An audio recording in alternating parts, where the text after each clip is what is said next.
Estamos live.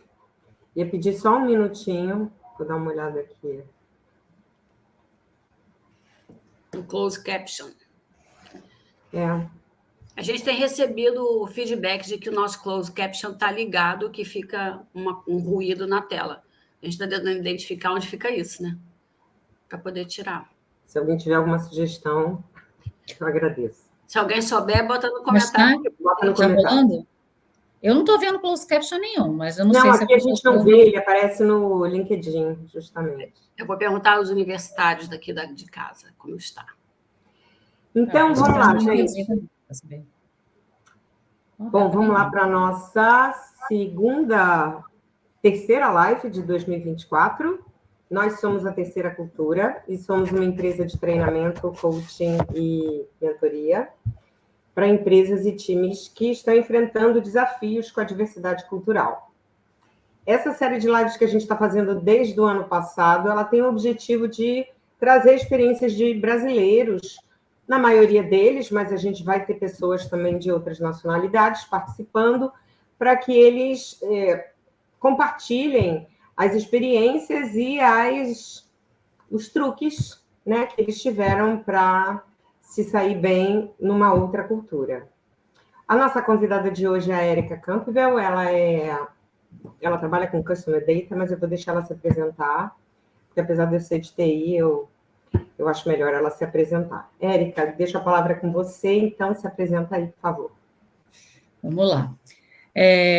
Então, Érica Campbell, minha apresentação é assim, metade, eu acho que da minha carreira eu fui de mídia em agência, onde eu conheci Cris Dumont aqui, outra Cris eu conheci agora mais recente.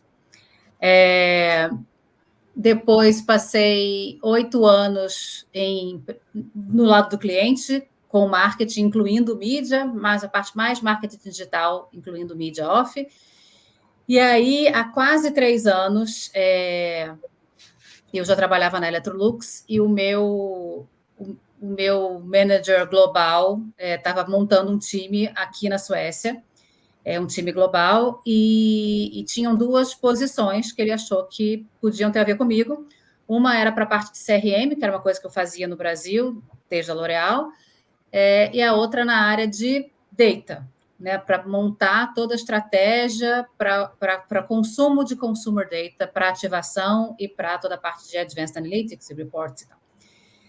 E aí, a Cris me conhece, já sabe que eu gosto de um desafio, resolvi escolher a coisa mais difícil. Eu não sabia que era tão difícil, mas era. Ainda, bastante difícil. Então, na verdade, eu mudei de país e de trabalho, assim, drasticamente, porque eu passei ao invés de ser uma usuária de dados, eu passei a ser uma fornecedora de dados.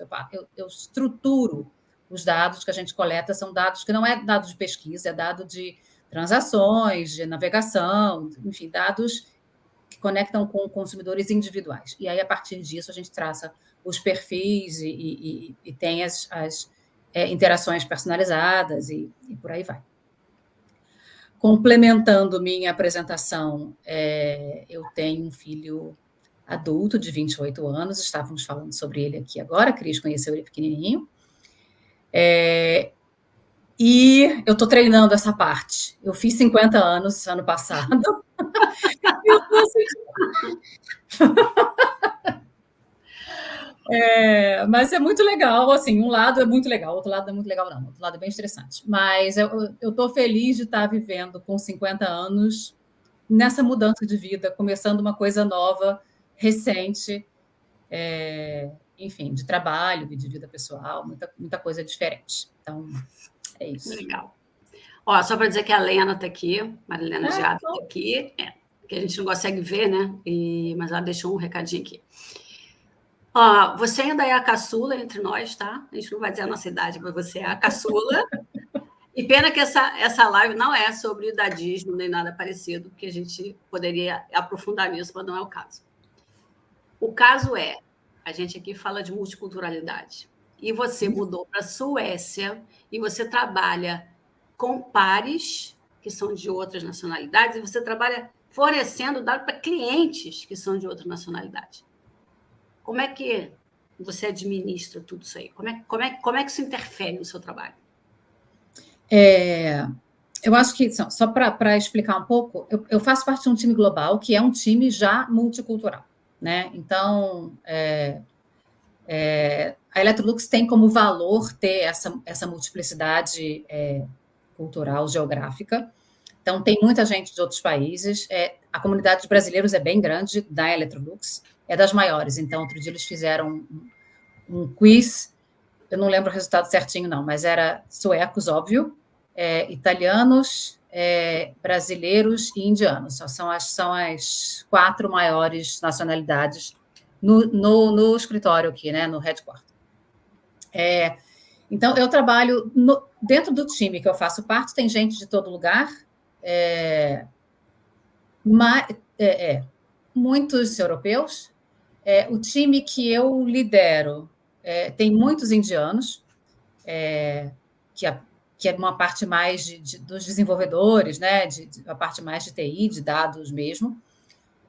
E aí os meus pares e clientes, porque eles são, ao mesmo tempo, pares e clientes, né, estão porque são clientes internos, né? Então, eu estou montando toda essa estrutura de dados para as pessoas da Electrolux North America, né? Então, eu tenho os americanos, a galera de Latam, que eram os meus colegas, né, que passaram a ser meus clientes lá, a galera da Europa, e aí na Europa, no time, é muito sueco, e a galera APAC, que é bem variado. Então, o time é bem multinacional ali, dentro de Ásia e Pacífico. Cris, eu acho que é interessante, porque eu acho que eu fui reforçando um pouco dos estereótipos. Eu já trabalhava, né, na L'Oréal, uma grande multinacional, e já trabalhava com muita gente de muitos outros países, né? O contato com os outros países era muito forte. Então, como par, eu já tinha eu já estava meio que habituada a entender como são as diferenças. Eu acho que a principal diferença que eu vejo agora é liderar um time que é de outra cultura, e, em sua maioria, indiano, que é uma cultura muito diferente da nossa, e que a gente tem muito pouca referência no Brasil, né? A gente está acostumado com outras colônias, com as migrações italianas, alemães e japonesas, mas indiano não tem, e é muito diferente. Eu acho que a principal diferença que eu vejo nessa coisa de time e com indiano, juntando os dois, é que eles têm uma coisa de respeito muito grande, né? Então, tem uma coisa hierárquica muito, muito forte, que vira quase uma subserviência, sabe? Então, assim, me incomoda um pouco, porque eu acho que... E hoje eu dei um feedback específico para a pessoa que trabalha comigo, eu falei, se você vai participar da reunião, você precisa ter o que falar. Você precisa, assim, não quero que você entre mudo e saia calada, né? Você está aqui, você precisa estabelecer um vínculo com essas pessoas, é você que vai seguir esse trabalho. Então, se você tem dúvida, você fala. Se você tem comentário, você fala. Se faça presente. E eu sei que ela não faz isso porque é uma questão cultural. Então, é muito interessante você ir vendo, sabe? Eles são bem mais formais, assim, na minha observação. É difícil. Difícil. Eu estava olhando aqui, Cris, a power distance lá, a hierarquia na Índia é ainda maior do que a nossa, né? Que a nossa é alta, mas a deles ainda é maior do que a nossa. Então, é isso que reflete um pouco isso que você está falando, de perceber uma certa, não sei, submissão, não é uma palavra legal, mas um respeito, eu acho que muito grande pela hierarquia. Era o maior desafio do Luiz, até o Luiz foi a primeira live, né? Na IBM China, né? Porque na China, então, assim, você não tem que contradizer o seu chefe, nunca. Então, ele teve que fazer um trabalho estrutural de dizer a sua opinião é importante, né? Todo um trabalho sabendo que existia uma diferença cultural e sabendo que diferença cultural não se quebra na base do... Né? Tem que ser, porque não vai ser, não vai conseguir, né? A gente também não consegue. Pede para um brasileiro ir direto ao ponto e falar para o cara dar um feedback e dizer que o trabalho está ruim. Ele não vai fazer isso. Ele vai dizer, escuta, seu trabalho é que a gente, né? Vai ser muito, muito complicado. Estereotipando, né? Não é estereotipando, é generalizando. Generalizando. Generalizando, né? Eu acho que é isso. Assim, na minha conversa com ela hoje, foi exatamente isso. Falei, olha, assim, para mim isso não é de jeito nenhum uma falta de respeito. Assim, eu acho que é importante. E eu realmente gosto de trabalhar nessa dobradinha. Assim, eu trabalho na conversa. Para mim é importante. Para eu construir o meu raciocínio, eu preciso que alguém me desafie, que discorde de mim. Então, assim, isso é fundamental. Né? Então, tem que estar no mesmo nível, sabe? Tipo, sem hierarquia, né? É assim que eu gosto de trabalhar. Então, é difícil. Tem culturas que são mais fáceis, tem pessoas, personalidades que são mais fáceis, tem outras que são já mais complicadas. Então, vou aproveitar e falar um pouco dos estereótipos, pelo menos que nós aqui temos, ou eu, né? Eu tenho ainda dos suecos, porque eu trabalhei já com um sueco uma vez, e eu entendi dele que a relação com o corpo, com a nudez, é diferente da nossa. Né? É até uma coisa meio engraçada a gente falar, poxa, mas a gente vai à praia com biquínis bem pequenos e eles, de repente, eles têm mais praias de nudismo, e não é uma coisa assim de casal, é uma coisa de família, foi isso que eu entendi. E é isso que eu queria te perguntar, que a gente ouve falar de sauna também, como um evento, como um lugar para confraternizar, né? Então, o quanto disso é estereótipo, né? Uma visão míope que a gente tem, e o quanto disso é verdade, né? E qual é a visão que eles têm da gente com relação a essa questão do corpo, né? Que a gente sexualiza a nudez toda sempre. Eu acho assim, eu tinha essa percepção, assim, eu acho que de uma coisa muito da naturalidade do corpo. Mas eu não vejo que aqui, assim, pelo menos eu não sei, tem uma coisa de mais praias de nudismo do que no Brasil. No Brasil também tem praia de nudismo. Eu acho que existe uma naturalidade de roupa, né, calcinha, sutiã, cueca. Isso eu acho que eles não ligam, mas eu acho que é uma coisa europeu meio que geral. Então, assim, você vai, eu faço aula de flamenco. E, assim, tem gente lá que troca de roupa, fica de sutiã. Eu não fico de sutiã na frente das pessoas, mas elas ficam. Mas de nudismo mesmo não tem. Sauna tem. Sauna é uma atividade que as pessoas curtem, gostam de fazer, acho que, mas não é pelado mais. Eu acho que já foi. Acho que já foi. O que eu acho engraçado, assim, o estereótipo sueco, para mim, tem uma piada no fim da pandemia que, para mim, acho que é perfeita, que falava, né? Foi um meme, né, de internet. Finalmente foi rompido a distância mínima entre as pessoas de 2 metros. Agora, finalmente, a gente vai poder voltar a ficar 5 metros de distância.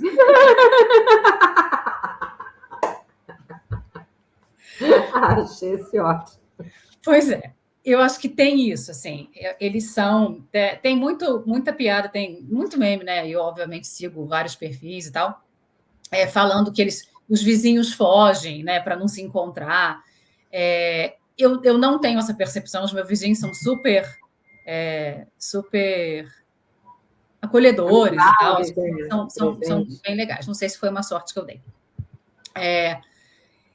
Eu acho que a minha percepção é assim,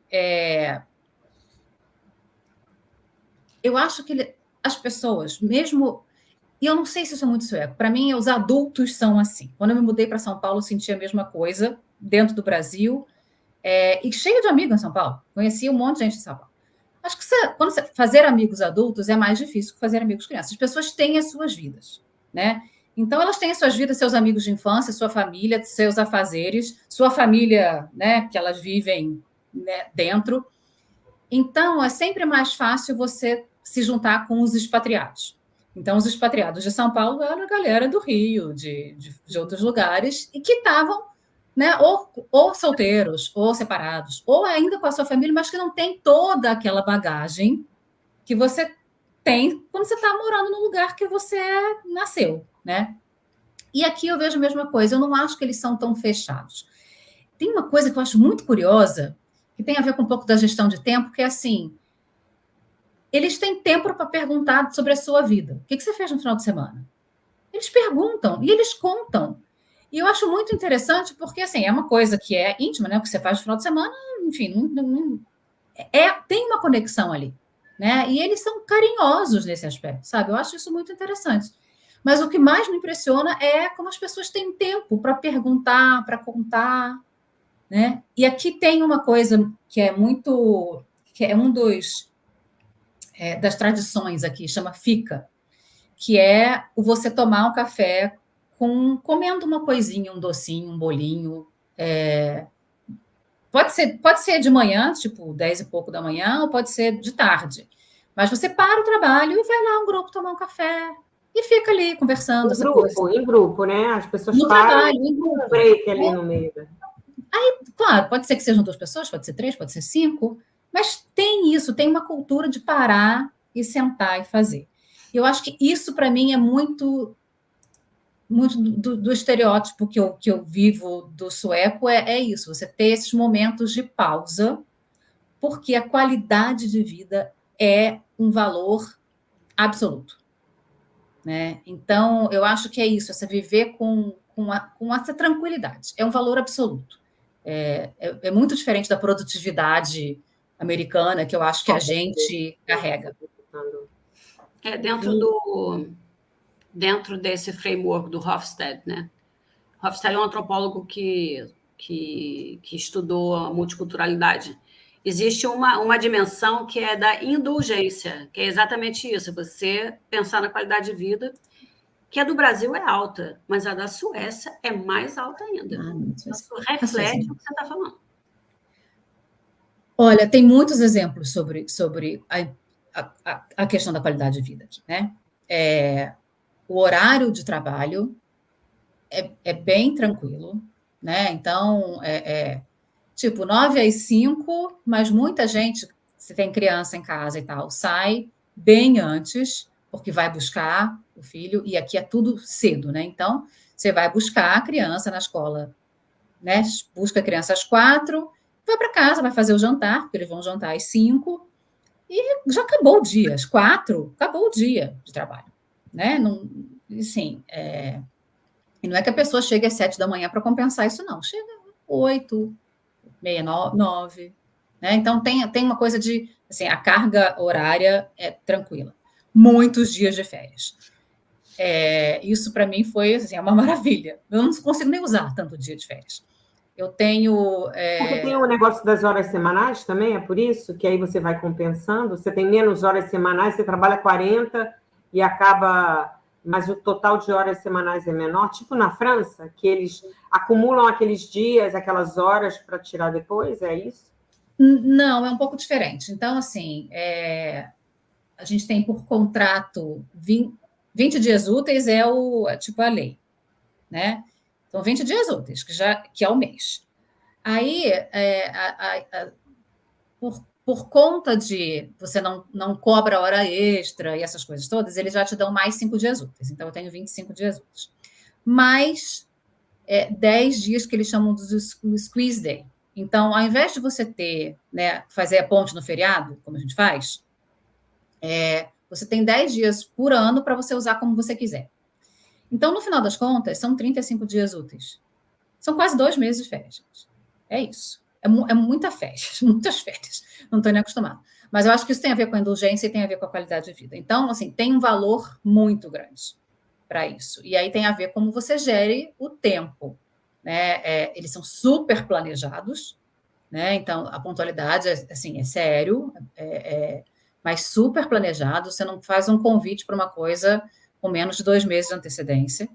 E tem uma coisa típica da cultura que é engraçado também, que eles são planejados, inclusive, para lavar roupa. Porque é muito comum você ter a lavanderia no prédio, né? Então, você tem que buscar o horário e tal.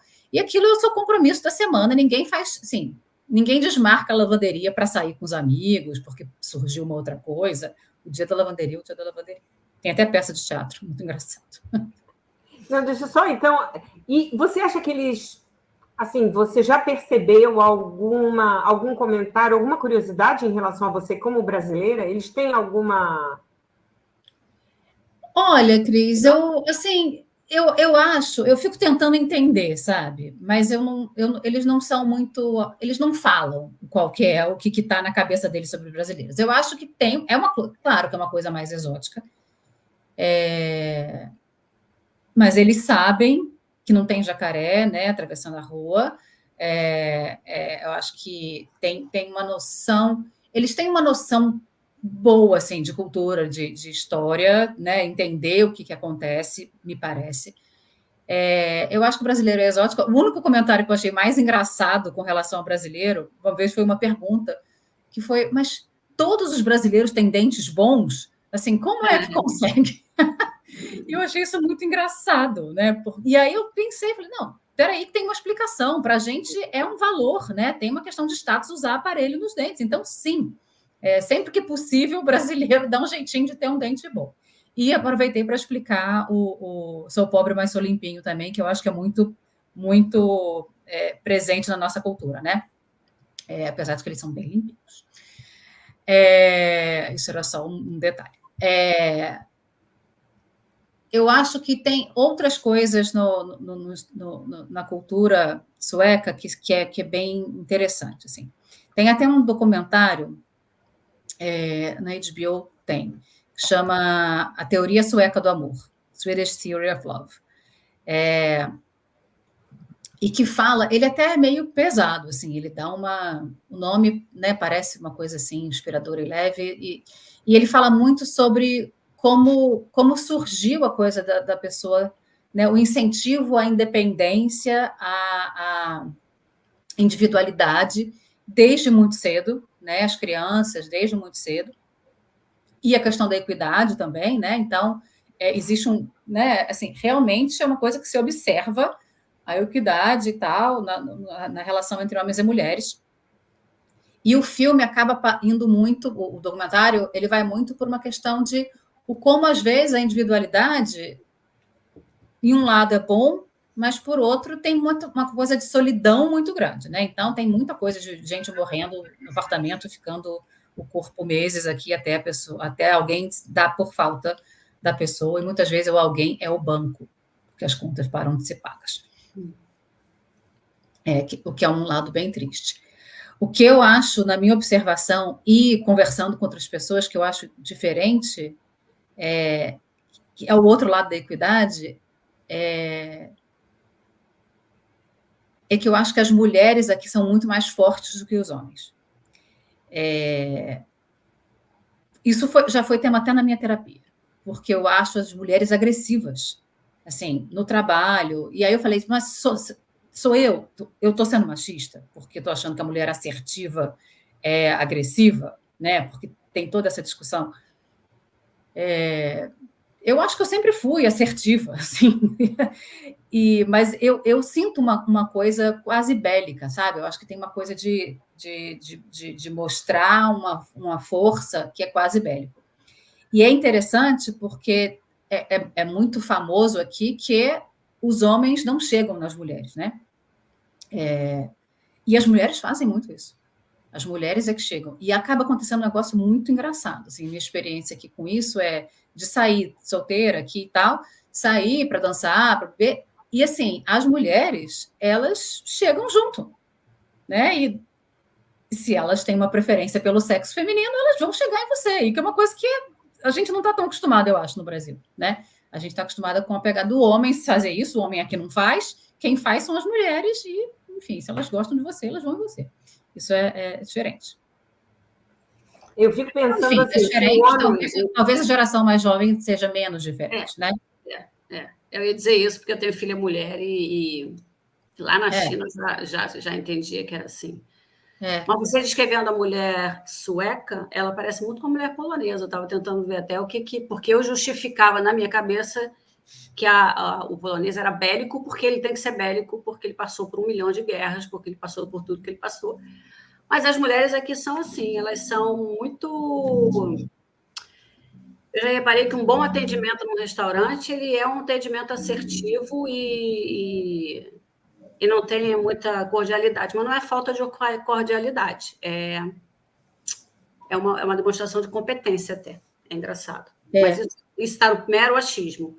Só para dizer que a gente tem a Viviana Teranco aqui com a gente e a Priscila Perdigão também. Ah, legal. Que tem uma pergunta, que a gente já vai fazer a pergunta. Eu só queria pegar aqui, Érica, porque a gente está com 24 minutos já, e a gente tem... já está na metade. Já está na metade.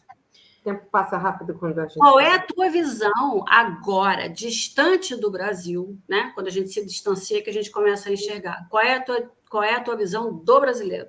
Vamos falar do trabalho? Vamos concentrar no trabalho. O que é o brasileiro trabalhando? Cris, tem um risco agora grande aqui, né? Porque, assim, eu tenho uma amostra limitada, óbvio, né? Eu trabalho com as pessoas com quem eu trabalho, não trabalho com o mundo inteiro. Quer dizer, eu trabalho com o mundo inteiro, não trabalho com todo mundo. Não, você trabalhou no Brasil sua vida inteira, e agora você está olhando o brasileiro com outra perspectiva. Mas de fora, e aí, claro que eu trabalho com brasileiros em inglês, né? Porque as outras pessoas estão falando inglês. Eu, às vezes, faço questão de fazer, né, em português eu consigo fazer reunião, né? Então, às vezes, eu falo, peraí, vamos fazer essa reunião em português para ver se tá claro o que precisa. Então, o que eu vejo, assim, e, de novo, não dá, gente, não dá para generalizar, não me cancelem. Eu acho que existe uma dificuldade com a língua muito grande, e existe uma dificuldade de estruturar o pensamento muito grande. Então, a combinação dessas duas coisas é explosiva, porque a pessoa tenta falar, o inglês não é perfeito, e o raciocínio também, às vezes, está meio solto. Então, ela se repete tentando explicar, né? Isso eu vejo com muitas pessoas diferentes. Ela se repete tentando explicar, né? Para ter certeza que a pessoa do outro lado vai entender o que ela está falando. Só que no que ela se repete, ela vai dando exemplo, ela vai explicando, a pessoa se perde. A pessoa do outro lado não entende. Então, eu acho que tem uma dificuldade de comunicação muito grande. E eu estou falando isso, eu, brasileira, que tenho uma capacidade de entender brasileiro melhor, né? Óbvio. Entendo o pensamento e eu observo isso, mas eu vejo muita gente que não é brasileiro e que fala, não consigo, não entendo o que essa pessoa está falando. Eu não consigo acompanhar o pensamento. E eu não estou falando de uma pessoa, né? Estou falando de várias pessoas observando vários outros brasileiros no trabalho. Dentro dos frameworks culturais, isso está dentro de uma necessidade de contextualização que vem antes do que você tem de direto para falar. Na cultura americana, você vai direto ao ponto. Eu quero isso. E se precisar de contexto, você dá. O brasileiro contextualiza para depois chegar no que ele realmente precisa. E nessa contextualização numa língua estrangeira. É exatamente isso. Não, é exatamente isso. Eu não sabia isso, não, mas faz todo sentido. Ele contextualiza, o cara tenta entender, achando que o que ele quer está ali naquele contexto, ele não entende nada, e quando o cara vai explicar o que é, ele já se perdeu. Já perdeu. Eu acho que é bem isso mesmo. Aliás, isso é um bom toque, porque eu acho que eu faço isso. A gente está à disposição, né, Érica? O Cris. Aqui, Priscila Perdigão, na sua chegada aí, você percebeu alguma descrença ou dúvida quanto à sua competência por não pertencer à comunidade europeia ou não pertencer às nacionalidades de primeiro mundo? Ou seja, precisou provar seu valor, ganhar seu espaço, ou sua posição eliminou qualquer resistência? Boa pergunta, hein? A Gabriela a Gabi está aqui também, só por causa disso. Que legal. Não, depois vamos ler o comentário da Viviana, que eu gostei. Pri, então, eu acho que existe sim uma questão do, peraí, o europeu, eu sou europeu, eu sei mais. Eu acho que ele é menos, ela não é muito direcionado, né? Eu acho que o trabalho, se você vai comparar, a gente trabalha em business areas, né? Então tem América Latina, América do Norte. O europeu vai sempre questionar o que os outros estão fazendo, achando que ele está fazendo melhor. E aí tem uma rivalidade muito grande com os americanos, que também acham a mesma coisa. Então, é muito interessante isso, porque, estando no time global, trabalhar com a América Latina, trabalhar com a Ásia-Pacífico, era muito mais fácil, porque o trabalho fica mais colaborativo, porque eles veem valor de que a gente está entregando alguma coisa, às vezes a gente está entregando recurso. E a Europa vai falar, não quero fazer o meu negócio, não me enche o saco. Eu acho que eu eu tenho uma sorte, né, um privilégio, na verdade, de que eu sou brasileira, né, mas eu sou branquinha, lourinha, né, então, assim, eu passo desapercebido. Então, assim, eu acho que esse preconceito eu não sofro, mas existe. Existe, sim. Forte, sim. Quer ler o comentário da Vivi? Vou ler o comentário da Viviana. Interessante ouvir sobre a cultura sueca, a qual não tenho muitas referências, mas me pareceu intrigante o fato deles prezarem por uma certa distância física, mas, ao mesmo tempo, abertura para um bate-papo para estreitar o relacionamento no ambiente de trabalho. É verdade. É isso mesmo. É bem isso mesmo, é bem interessante. Eu quero uma relação, mas eu quero que você respeite meu espaço pessoal aqui, né? É isso. Sabe outra coisa que é interessante? Eu acho que nós, brasileiros, a gente sai muito, né? A gente se reúne para conversar. Isso é meio contraditório. Eles têm uma coisa de fazer atividades juntos. Então, eles vão sair para jogar, vão sair para praticar esporte, eles vão sair, eles dão um jeito de ter uma atividade. A gente senta, come, bebe e fala, né? Eles têm essa coisa mais de fazer coisas em grupo. Isso é interessante. Eu acho que tem a ver um pouco com... Porque esse espaço para conversa é meio small talk, né? Ninguém está abrindo ali a vida e falando de questões profundas. Você está falando da sua vida, que você fez no final de semana e tal, assim, é até aqui onde vai a intimidade, né? Está fora do script, Érica, mas você conhece um pouco da história da Suécia? Eu não tenho a menor ideia da história da Suécia. Sei que é um país escandinavo. Não sou uma expert, não. Tem toda a coisa dos vikings, né? Então, das travessias e os nórdicos de serem uma única região. Teve muita guerra entre os nórdicos, existem até hoje os finlandeses suecos, né? A língua finlandesa é impossível, muito mais difícil do que a sueca, é bem difícil mesmo, mas eles têm o sueco lá como uma segunda língua. É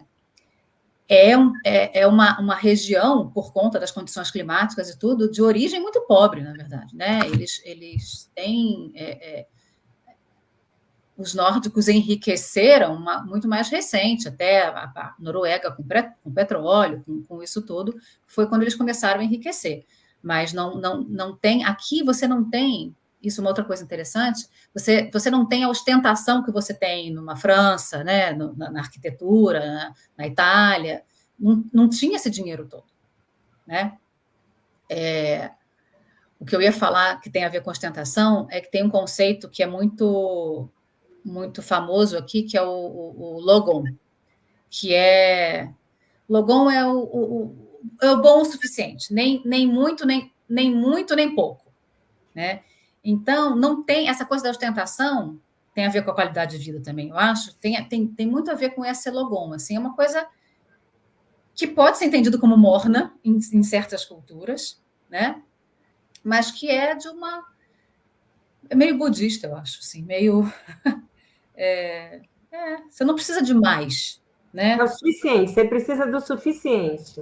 É o suficiente. Inclusive, você estava falando, eu estava pensando aqui, eles falam da história da Suécia, até a monarquia, né? Não tinha a Rainha Silvia, nada da Suécia? Tem, ainda está aqui. Então, até a monarquia deles é low profile, né? É uma monarquia super né, low praticamente...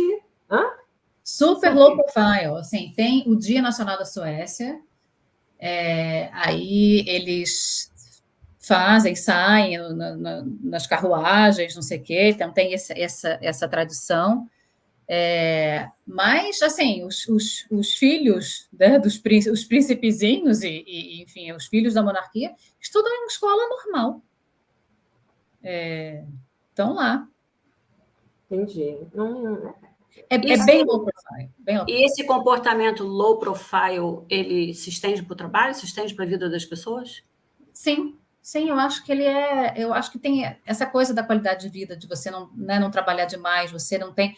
Você mencionou, quando a gente se falou lá atrás, a questão da a competitividade, né, para o ser bem-sucedido. A busca pelo sucesso. A busca pelo sucesso. Eu acho que eu acho que o sucesso aqui, é claro que as pessoas querem, né, ganhar um bom salário e tudo, mas o sucesso inclui você ter tempo, inclui qualidade de vida, não, assim, não é uma coisa dissociada da outra. E eu acho que aí tem uma coisa muito da ausência da nossa disparidade social, né? Então, assim, você não tem tantos milionários, né? Mas você não tem ninguém abaixo da linha ali, né?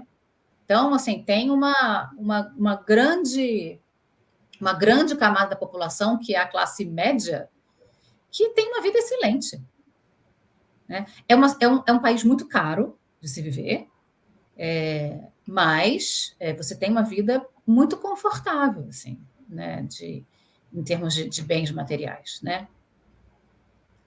É engraçado, aqui não tem salário mínimo, por exemplo. Isso não existe um valor que é estabelecido pelo governo. Mas as pessoas... Quando a pessoa está desempregada, tem seguro-desemprego? Você vê aquele fator das pessoas, de ter pessoas, às vezes, que ficam desempregadas porque é mais conveniente. Eu ouço algumas pessoas falando isso, que mas ele ganha tantos euros e isso aí não motiva ele a buscar uma colocação. Existe o seguro-desemprego, sim. Você tem que pagar... na verdade, tudo é o sindicato. Os sindicatos aqui são muito fortes. Então, eles te protegem. Tem as negociações com as empresas são negociações coletivas. Então, é isso. Você não tem salário mínimo porque o sindicato, para aquela categoria ali, ele é o responsável pelas negociações. E agora, nesse momento, está acontecendo uma grande briga de uma empresa americana, Tesla, com o sindicato automotivo aqui da Suécia, porque a Tesla não quer seguir os acordos coletivos e eles têm a abordagem relativa à produtividade, que é a abordagem americana, né? E eles falam, isso não é sueco. Nós estamos na Suécia, a gente tem que seguir como funciona na Suécia. E está rolando uma greve, não é uma greve, são poucas as pessoas, mas está lá, eles são firmes. E eu vi numa matéria recentemente que eles falavam o sindicato é tão rico que eles podem bancar essa briga com a Tesla por mais de 100 anos. Então, vocês hoje têm um governo que social...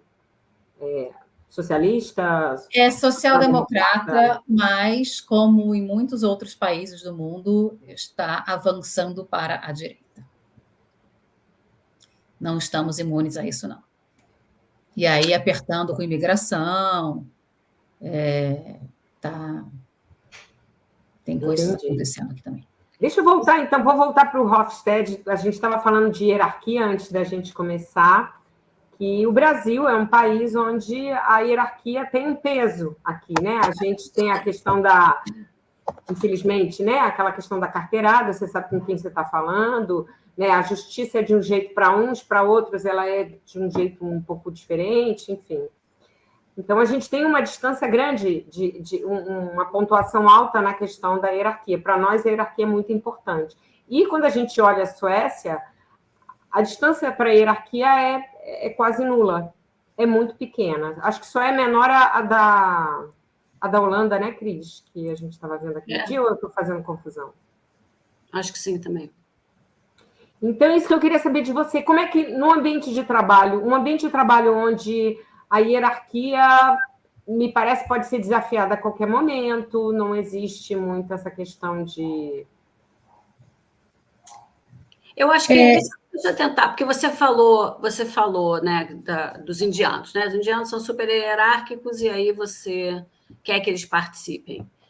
Mas você é uma brasileira e a gente foi e trabalhou a vida inteira dentro de hierarquia, né? Atender o cliente para a gente era... Não, vai no cliente, né? O cliente era tudo, né, pompa e circunstância, porque o cliente vem, porque o cliente vai. Mas você é uma brasileira aí e aí não tem a hierarquia. Como é que você vive isso? Então, eu vou questionar um pouco. Não é a minha percepção que não tem hierarquia. Eu acho que o que tem aqui é assim... A Suécia é um país, é uma cultura muito grande do consenso. Então, todas as opiniões são levadas em consideração. Então, nesse aspecto, você pode ser menos hierárquico, né? Eu acho que eles se dizem pouco hierárquicos, mas eu não sei se na vida prática isso de fato é assim, sabe? Para ajudar. É porque esses conceitos são muito abstratos, né? E a gente fica tentando trazer exemplos. Numa cultura hierárquica, espera-se que o chefe tenha a solução e que o chefe diga o que as pessoas têm que fazer, e o chefe se sente responsável por prover isso para a equipe. Num país menos hierárquico, todo mundo é igual, o chefe está ali só porque precisa de um coordenador, ele nem usa a roupa dele, igualzinho a roupa de todo mundo, vai vir de camiseta, não tem nem o status que a minha camisa é polo, porque eu sou um pouco superior a você. E não se espera dele isso. Ele é mais um, só que ele é o cara que está no comando. Não, e ela falou do consenso, né? Se ele a decisão final é minha, se ele deixa a equipe chegar num consenso, eu acho que isso já mostra um pouco. Eu acho que isso é o que, exatamente, eu acho que a forma que eles exercem a não hierarquia é nessa oportunidade do consenso e todo mundo poder dar opinião e chegar em algum lugar junto, que pode demorar séculos. Mas eu acho que é uma sociedade, de certa forma, a coisa da equidade tem a ver com gênero, mas tem a ver também com isso. Então, sim, de certa forma, a hierarquia é pequena. Mas eu acho que a relação, né? É claro que vai ter o CEO, o C-level, sabe? E isso é marcado. É diferente, não é assim uma coisa completamente horizontal, né? Como a gente vê muitas vezes em startup, por exemplo, que é um ambiente muito pouco hierárquico. Não vejo. Agora, eu trabalho numa empresa, né, de mais de 100 anos. Pode ser que no Spotify, que é uma empresa sueca, seja diferente. Não sabia que o Spotify era sueca. Tem muita empresa que a gente não sabe que é sueca. Tem muita empresa que a gente não sabe que é sueca. Nem eu sei. Então, eu não sei, eu tenho dúvida dessa questão da hierarquia. Eu entendo, eu acho que a pegada é na oportunidade de voz. Se todo mundo tem oportunidade de voz, de fato, você tem menos hierárquico. Mas existem rituais e coisas que eu acho que a hierarquia existe. A gente falou dentro desse framework, a gente falou de individualismo, coletivismo, a sociedade sueca mais individualista, a brasileira mais coletivista, e uma das características fortes de uma sociedade coletivista é o preservar os relacionamentos, né? Nós fazemos parte de um grupo, então a gente, enquanto grupo, se protege. E na individualista, eu sou um indivíduo. Então, numa reunião de trabalho, como é que isso se traduz? Se eu estou numa sociedade individualista, a minha opinião conta, e é muito bom que eu tenha uma opinião diferente da opinião do grupo. Então, se está todo mundo ali tentando chegar no consenso e eu tenho uma opinião que é completamente descacetada do que está se falando, eu dou opinião, porque é esperado isso de mim. Numa sociedade coletivista, não vou, né? Todo mundo já concordou com isso, não vou ser eu, estraga prazeres, aí você não fala o que você pensa, você diz, não, então tá bom, em prol da harmonia do grupo. Como é na Suécia? Eu acho que todo mundo tem voz, então as pessoas não se importam em discordar, mas eles não discordam muito frontalmente. E aí eu vejo uma diferença muito das mulheres e dos homens. Assim, as mulheres discordam mais frontalmente do que os homens. Os homens eles vão tentando adquirir o consenso, né, ao redor da ideia deles, mas eles são mais, eu acho que são mais políticos nesse aspecto. Acho que as mulheres são mais, elas confrontam mais. Mas existe uma dificuldade, eu acho, com o confronto aqui, de uma forma geral. Então, assim, por um lado, sim, é a sua ideia, você vai falar, mas como existe essa preocupação com o confronto, também você, de certa forma, modera. O que eu acho interessante nessa observação, né, que você tá falando como você vê o coletivo, como você vê o individual, o contraponto à história da Terra que eu estava falando é uma coisa forte do coletivo, né? Então, existe uma coisa forte do coletivo, mas talvez, no exemplo que você esteja dando, assim, eu falei sobre isso quando eu falei do documentário, né? A individualidade, ela é muito relevante aqui, né? Você ser independente, você ser um indivíduo, você ter aquela se preservar e se sustentar individualmente, financeiramente, como quer que seja. Então, tem um balanço que é curioso, né? Porque você vive num coletivo, você é amparado pelos acordos coletivos, mas você tem o direito à sua individualidade, porém você tem que chegar no consenso. Então, é um jogo, né? Mas você resumiu bem o passo a passo. Pronto. Já sei o que eu preciso para ir para a Suécia, então. Saber é fácil, a questão saber exercer.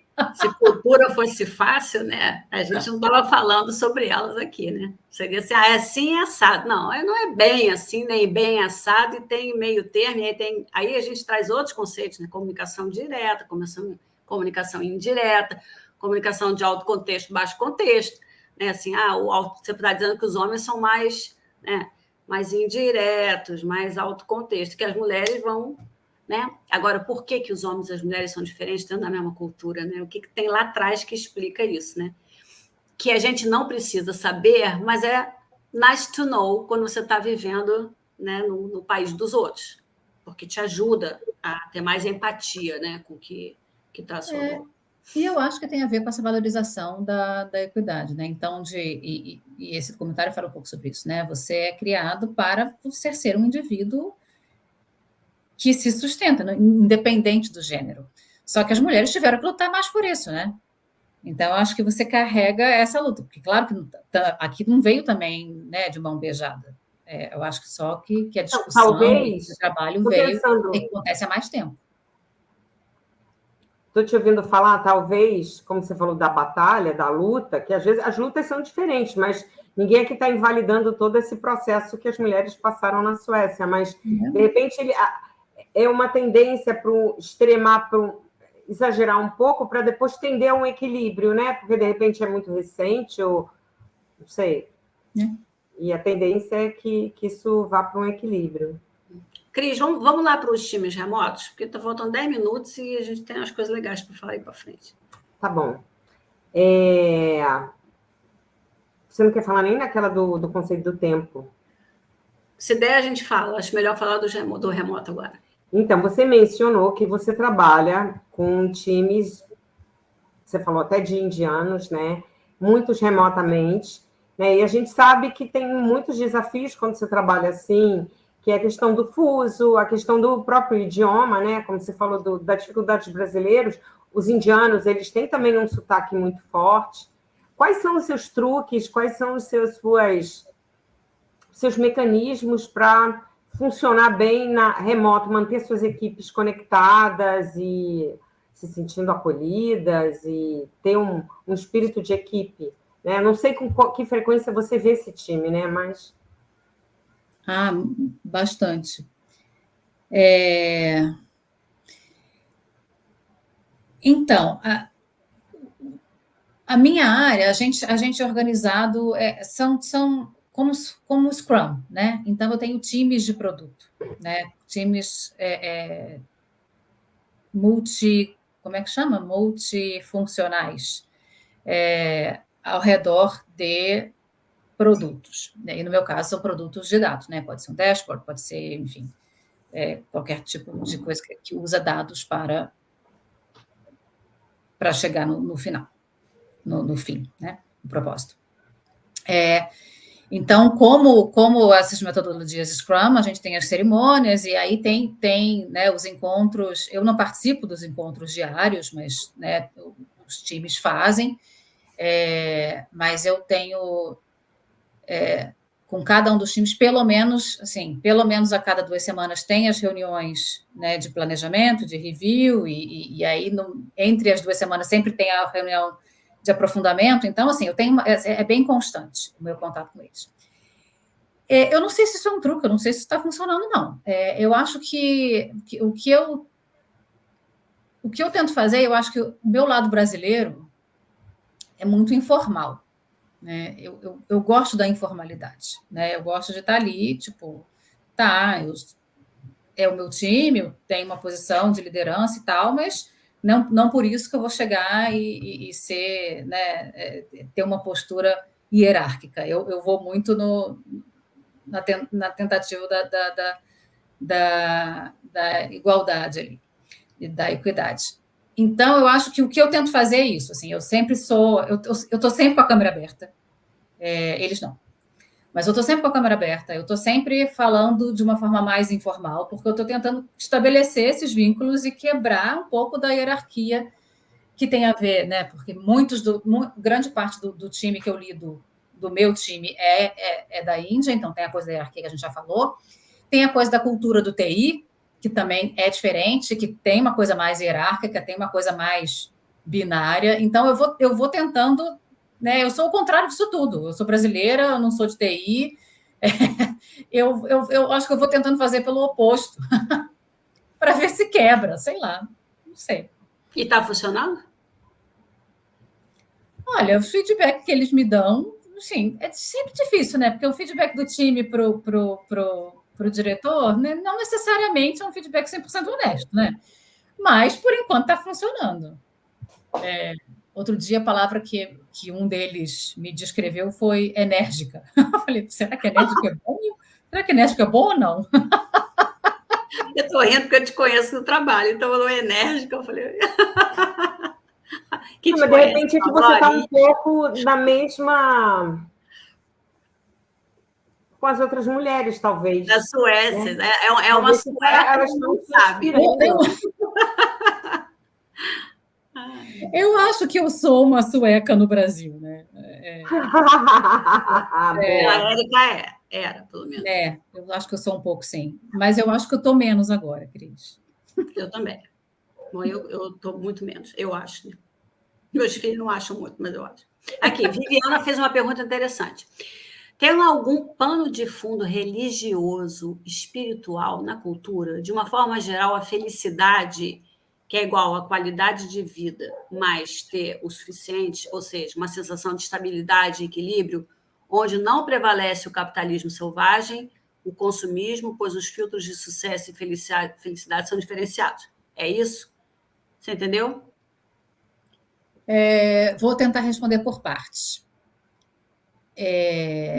Gabriela falou que nós duas temos muito em comum. Sabia que eu ia ouvir isso em algum momento.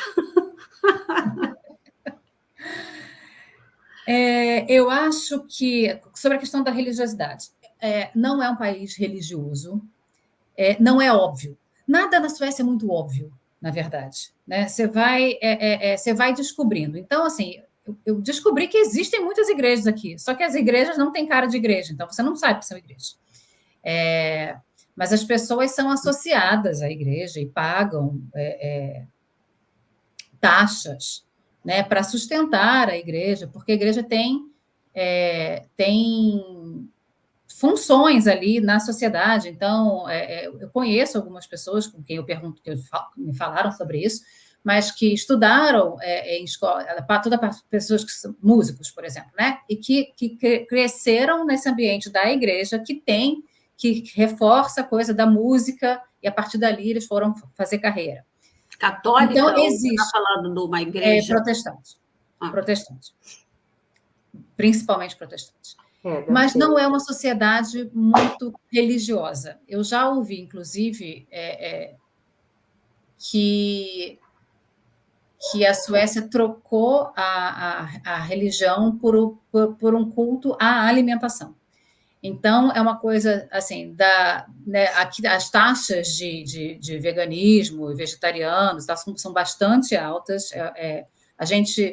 Eu participei há uns 3, 4 anos atrás de uma pesquisa, a Electrolux fez 100 anos, e eles fizeram uma pesquisa porque tem um propósito global de better living, né?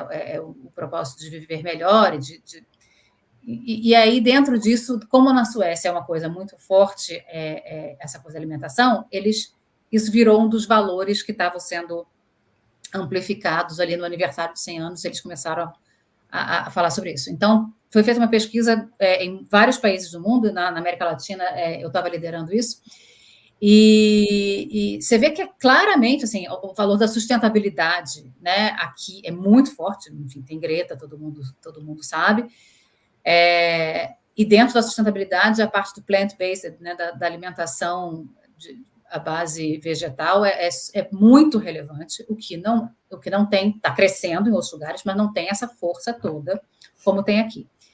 E eu acho que o que eu ouvi naquele momento foi que houve uma substituição, né, do culto, né, da fé religiosa por uma fé na alimentação, em parte de ciência e tal. Então, é isso que me parece. E eu acho que assim, tentando responder a pergunta, eu acho que tem isso, e tem uma coisa interessante, que é uma sociedade que tem uma coisa do corpo muito diferente. A gente falou sobre a nudez, mas tem uma valorização do esporte. As pessoas são muito ativas. Então, no saúde, verão... né? Talvez, mais pela saúde do que propriamente pela forma. Não é estética. Não é tão estética. Claro que existe, né, gente? Mas não é tão estética, é pela saúde e pelo prazer. Eles gostam, assim, as atividades de lazer são muito relacionadas com o esporte. Então, no verão, muita gente vai velejar, vai nadar e tal. No inverno, o esqui é fortíssimo, e as pessoas correm, qualquer que seja a temperatura, você vai ver sempre gente na rua correndo e tudo. É muito presente. Eu acho que, para mim, foi uma observação. Quando eu cheguei aqui, eu cheguei um pouco antes do verão. Quando o verão apareceu, eu falei, gente, assim... E onde está essa gente toda? Está todo mundo na rua, as pessoas estão aproveitando, né? Então, está todo mundo na rua, está todo mundo em atividade outdoor. Eu acho que isso é uma característica bem, bem forte da sociedade, e onde você não vê obeso, né? Não tem. Eu conheci uma dinamarquesa. Exatamente. Ela corria, ela subia, ela tinha minha idade, eu me achando super novinha, e ela 10-0 em mim, subia a montanha, fazia hiking, fazia não sei o quê, porque faz parte. Né? Aquela coisa assim, né? Aqui, faltam 3 minutos, mas a gente vai ter que perguntar, né? Porque a Érica agora namora um francês e mora na Suécia. Então, só aí nós temos 3 culturas, a brasileira, a francesa e a sueca. Aí tem uma história aí de sambo, não é samba, é sambo. Vai explicar para a gente? Sambo é como se chama aqui pessoas que moram juntas, né? Então, você não vai falar...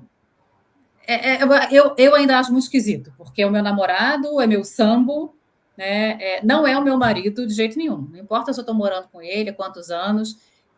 Conheço gente que morou, não casou no papel, mas morou, teve filho, ficou 10 anos juntos, e fala, não, nunca fui casado. Mas como assim nunca foi casado? O que aconteceu ali? Você tem 2 filhos? Não foi casado. Mas assinou o papel, não é casado.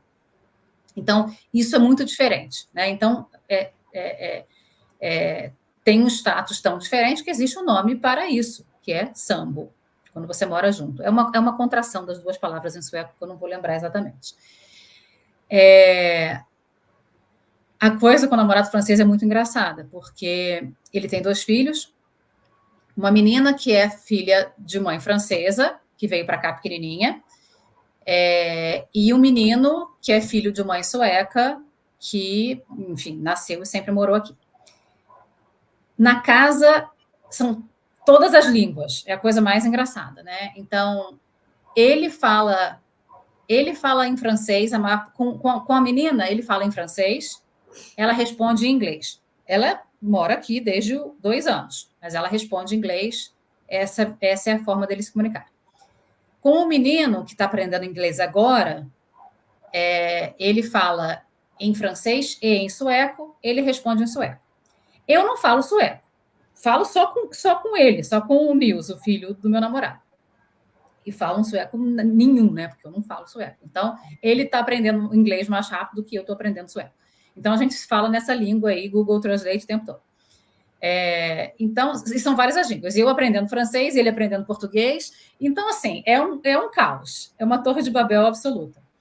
Mas é muito interessante, assim, porque são muitas culturas diferentes, né? E a gente outro dia até estava falando, Cris, antes de eu me tocar do nome da empresa de vocês, a gente estava falando justamente sobre essa questão de terceira cultura, né?